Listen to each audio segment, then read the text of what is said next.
向かってくるのか、逃げずにこのディオに近づいてくるのか。近づかなきゃてめえをぶちのめせないんでな。ほほう、では十分近づくがよい。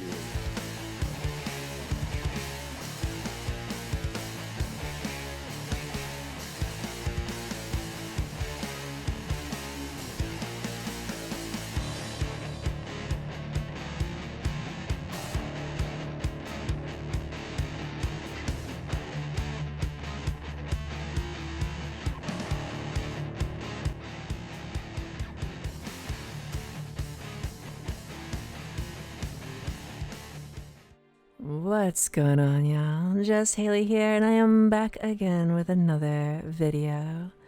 Now, the video you can already see is for the one, the only Valkyr. I honestly didn't think I would make this video, if I'm being really honest. So I was messing around with some different stuff and came across this fashion that I really like on Valkyr. I just think it's so pretty. And the more I thought about it, the more I was like, if I'm going to have a baller fashion, I got to have a baller build. So I put this together, and the more I messed with it, the more I started testing and twisting and turning different things, trying to make the best build possible for her, the more I found out I really like the way she plays. It's honestly a lot of fun. Now, I was a huge advocate for her just kind of needing a rework before I'd ever touch her again, but not just the addition of Arcanes, but genuinely just some small shifts here and there to what she's able to do now, and she is one of the strongest melee frames that you can play, while also offering unmatched ability to get around, some really heavy attack speed, which feels really good, and just genuinely being extremely fun to play.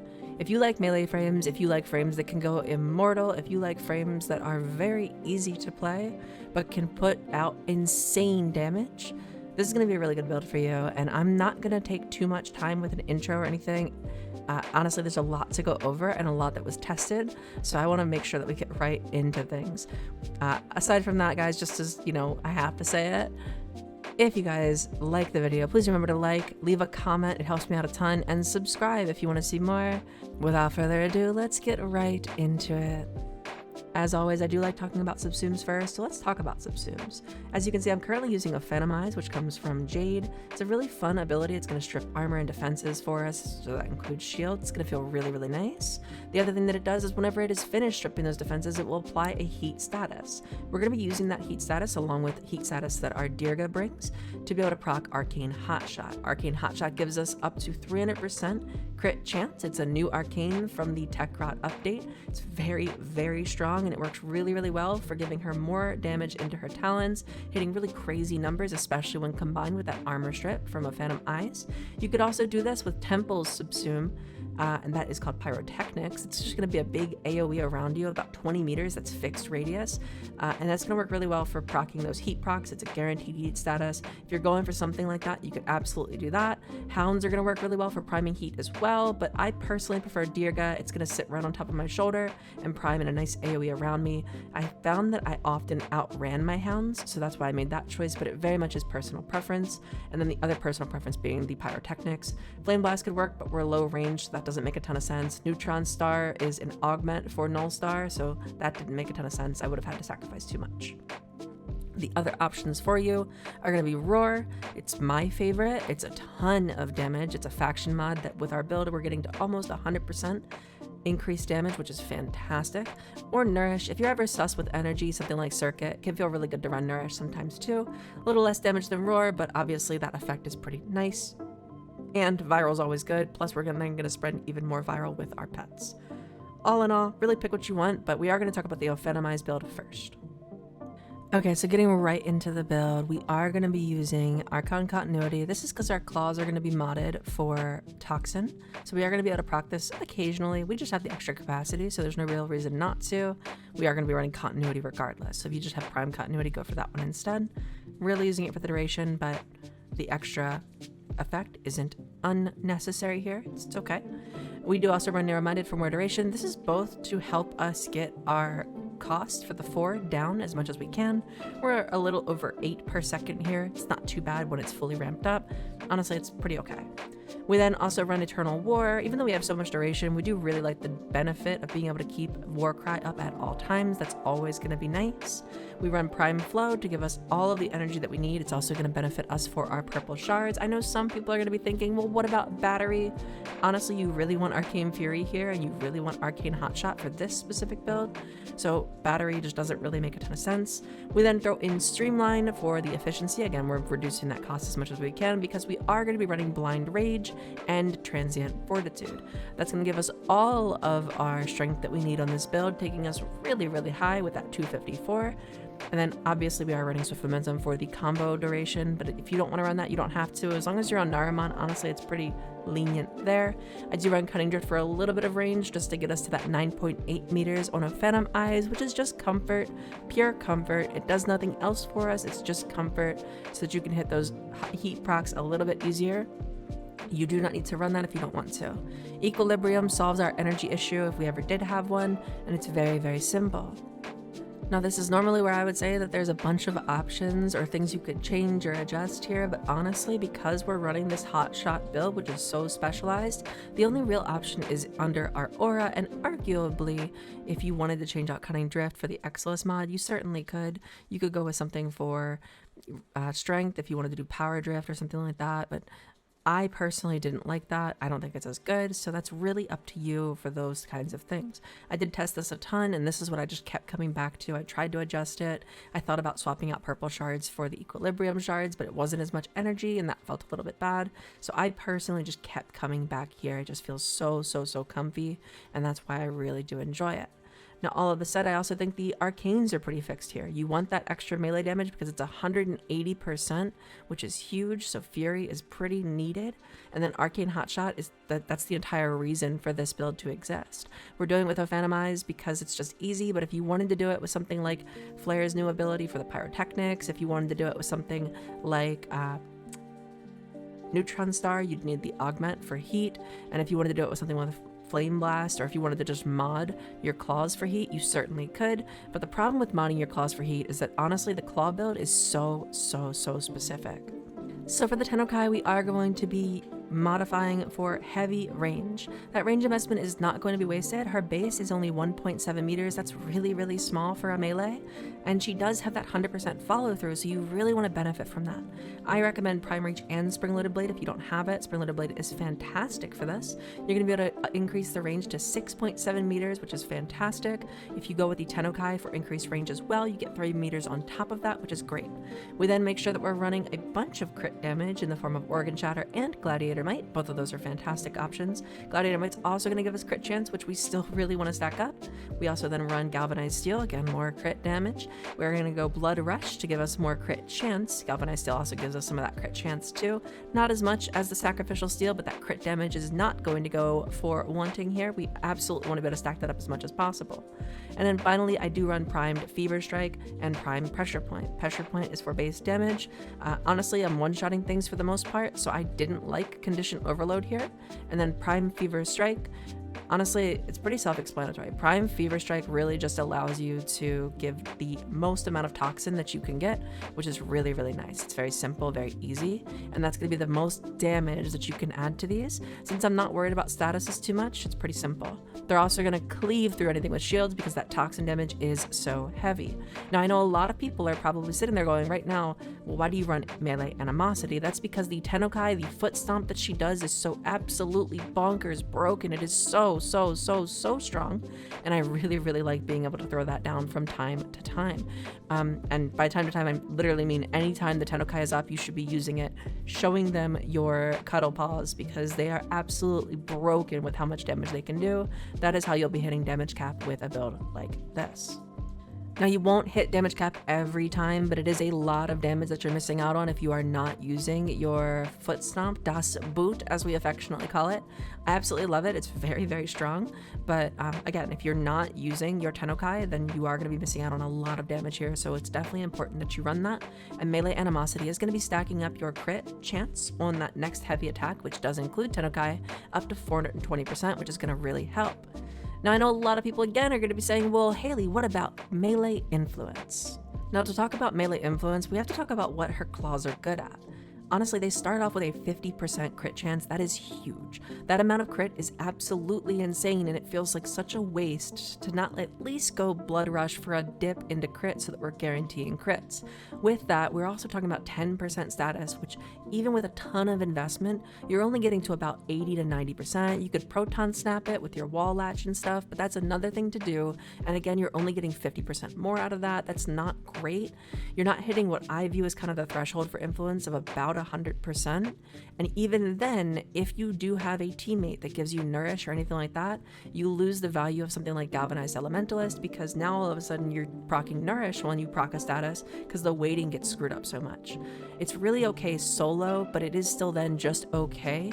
It worked well, but there was a lot more we could do with this. There was so much more to Valkyr than just trying to be an influence puppet that honestly I didn't like it. I didn't find it to be that valuable, and I wanted to talk about it just to address why I didn't do it. But honestly, guys, you can do so much better than influence on Valkyr, and in my opinion, the best option for her is actually melee exposure. But for that, we don't want to run hotshot, because although it is really good to stack that crit, we actually prefer a different build for that.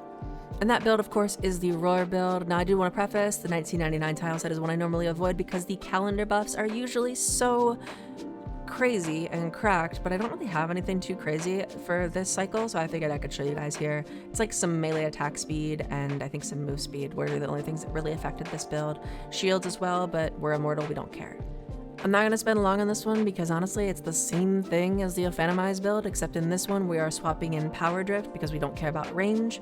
If teammates want Roar, they can hug us, and we are swapping in Molt Augmented for our Arcane because we are not proccing heat, so we don't need Hotshot. Now the reason for this is because Roar is a faction damage modifier. We're getting a ton of damage out of this. It is almost 100% once our Molt Augmented is stacked. That is an incredible amount of strength to be able to throw out for Valkyr. She is absolutely cracked because that is going to not only buff our Warcry, our Roar, and our Hysteria, but it's just going to be a lot of ability to throw out a ton of damage with this build. It's absolutely fantastic. For these claws, I recommend the Exposure claws, which are going to be pretty much the same thing as the Animosity claws. Now, I know this is a shocker, but the Exposure claws are using melee exposure. Who would have thought? I don't know why this is a surprise. They're melee exposure claws. Of course we are. Now we want to make sure that we are using our abilities every 25 seconds, at least one ability. I tend not to, so skill issue for me. But whenever something big spawns that you want to kill really quick, cast a couple times and you are going to be fine. You're going to be really, really easily shredding through things. You don't need to do this. You're doing way overkill all the time anyway.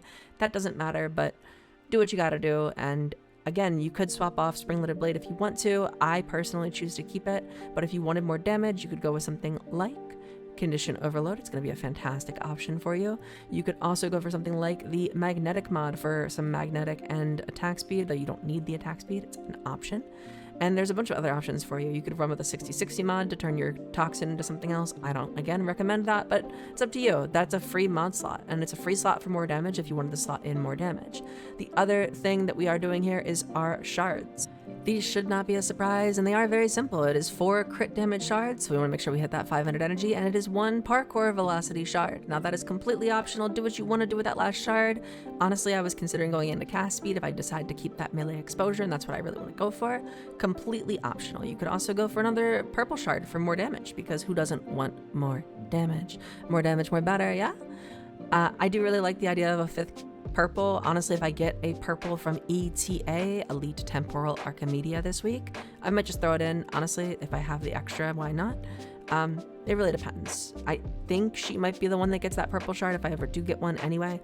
We'll see. If I really like the extra cast speed for exposure, that could be another option too, but the parkour velocity for now just feels so fluid and so nice.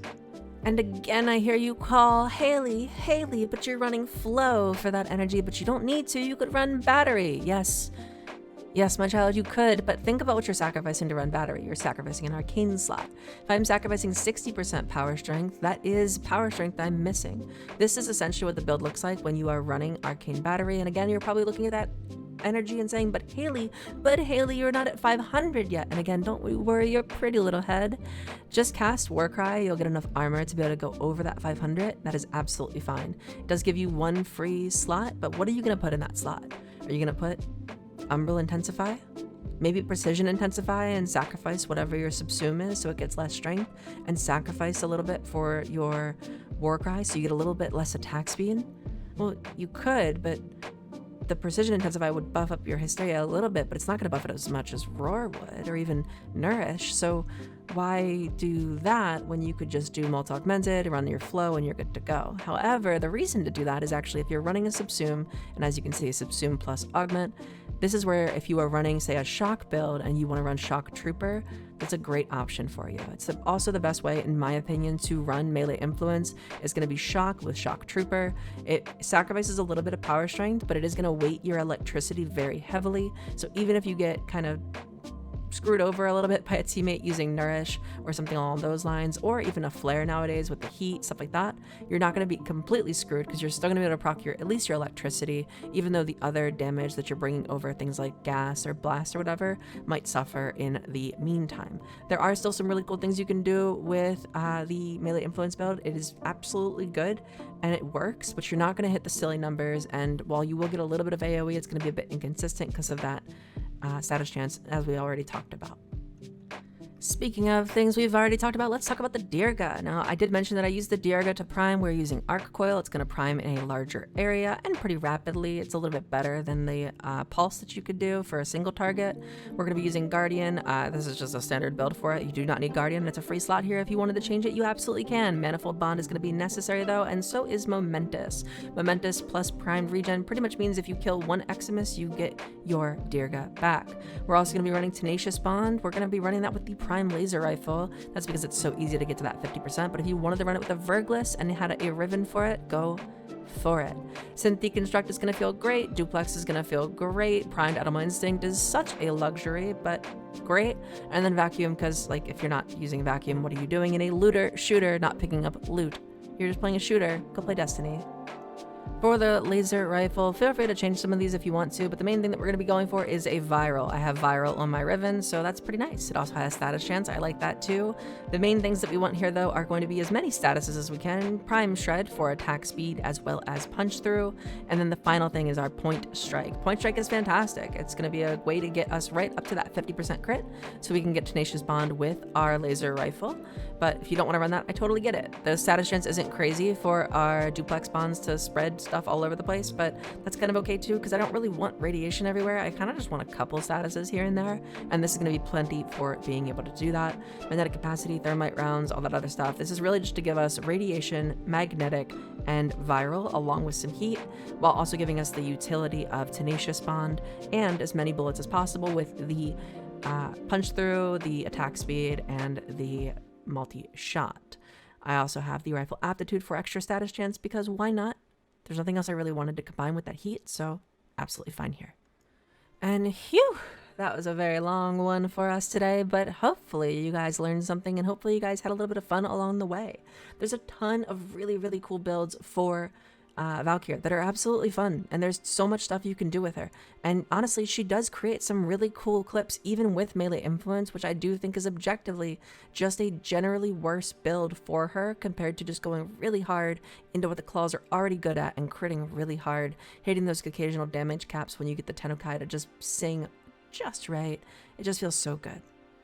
Again, you could swap out a bunch of stuff to get more damage and more consistent damage capping on those Tennokais and things like that if you wanted to. If you wanted to swap that purple shard in for that yellow, go for it. If you wanted to take off things like Spring Looted Blade, you absolutely could. I've actually been monitoring to see how often I trigger it, and it's not always at 2, which means maybe it's not going to be great for us. One of the biggest issues that you usually have is the combo count, but if you want to run the Rauda, even for short missions, you can build up combo count incredibly quickly, and they did patch that, so it now works for your Exalteds as well. So Valkyr's one big weakness, combo count, is even solved. That really does bring us right down to it, guys. Thank you so much for watching. I hope you enjoyed. If you did, please remember, like, comment, subscribe, and click that bell for notifications for the next one. I've been Haley. You've been amazing. Remember that until next time, I love your faces. Bye-bye.